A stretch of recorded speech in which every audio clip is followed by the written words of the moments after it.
Vamos a empezar con una pregunta de las grandes. ¿Cuál es el mayor mal que puede surgir de la política?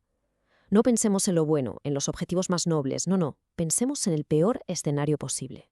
Pues bien, la filósofa Judith Shkler tenía una respuesta clarísima, y no venía de la teoría, sino de las duras lecciones que nos dejó a la historia. Para ella, el mal supremo, el summum malum, es la crueldad, y el miedo que esa crueldad provoca. Y esa respuesta es, de hecho, la puerta de entrada para entender a Judith Shkler y su idea más potente, el liberalismo del miedo. Una filosofía que nació, y esto es literal, de las cenizas de la época más violenta que ha conocido la humanidad. Para entender de dónde viene Sklar, tenemos que viajar un poco en el tiempo, a su contexto. El siglo XX fue un auténtico escaparate de horrores políticos. Y lo más irónico de todo es que muchos de esos horrores nacieron, supuestamente, de las mejores intenciones. Fue una época de utopías gigantescas, de ideologías que prometían crear un hombre nuevo, una sociedad perfecta, el paraíso en la tierra. El problema, como señaló Shklar, es que las personas que se proponen transformar el mundo de forma radical, probablemente acaben creando un infierno. El camino a la perfección, a menudo, estaba pavimentado con una crueldad sin límites. Y claro, para Sklar esto no era una simple observación académica, era su propia vida. Su filosofía no nació en una biblioteca rodeada de libros, sino en la experiencia directa del exilio y la pérdida. A ver, fijaos en su biografía. Nació en Letonia en el 28 y tuvo que huir con su familia primero de los nazis y luego de los soviéticos. Su vida fue una fuga constante hasta que consiguió llegar a Estados Unidos. Y allí no solo logró hacerse un hueco en el mundo académico, sino que rompió todos los moldes en un entorno dominado por hombres, convirtiéndose en una de las voces más influyentes de la filosofía política de su tiempo. Su amigo y colega, Stanley Hoffman, lo expresó de una forma que pone los pelos de punta.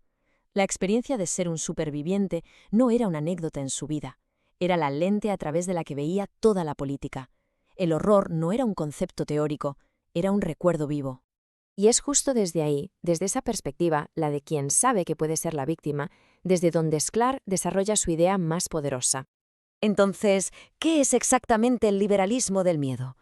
A ver, la idea en el fondo es sencilla, pero es demoledora. Viene a decir que la primera, la más importante tarea de cualquier gobierno decente no es hacer a la gente feliz, ni virtuosa, ni perfecta, es simplemente protegerla del miedo. Especialmente del miedo al abuso por parte del propio poder. Lo que es tan rompedor de su enfoque es que le da la vuelta a la tortilla de la política tradicional. En lugar de empezar desde arriba con una visión de un estado ideal, de un futuro perfecto, Schiller empieza desde abajo. Se pregunta, ¿qué es lo que más temen los débiles, los vulnerables? La respuesta es la crueldad. Por lo tanto, el objetivo número 1 de la política debe ser evitarla, cueste lo que cueste. Y este punto es absolutamente crucial. Su liberalismo no se basa en una fe optimista en la razón o en el progreso humano como tantas otras filosofías. Se basa en una experiencia mucho más fundamental, mucho más universal, el miedo al dolor. Es una filosofía, si se quiere, para un mundo desencantado. De acuerdo, suena potente. Pero, ¿qué significa esto en la práctica? O sea, ¿cómo es una política que pone la crueldad y el miedo en primer lugar?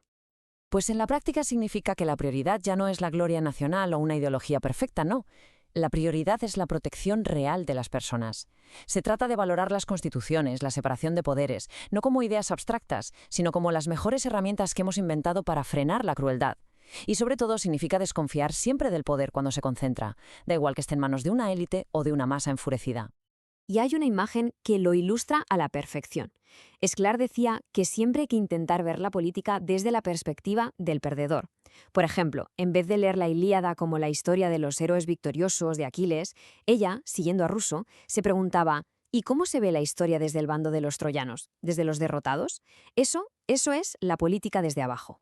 El legado de Sklar, por tanto, no es de un optimismo ciego, para nada. Es más bien una llamada a la cautela, a la memoria y a una profunda responsabilidad moral.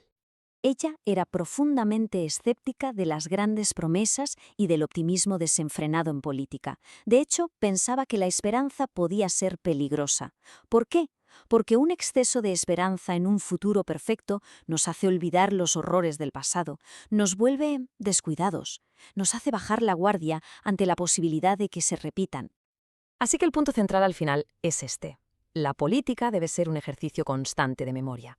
Recordar lo peor de lo que somos capaces no es ser pesimista, es ser realista. Es la base necesaria para construir un mundo que, oye, quizá no sea perfecto, pero que al menos pueda ser decente y estar libre de crueldad.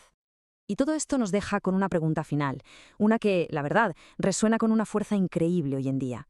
En un mundo lleno de llamadas a grandes transformaciones, a buscar ideales nobles, ¿se nos ha olvidado la lección fundamental de Judith Shklar?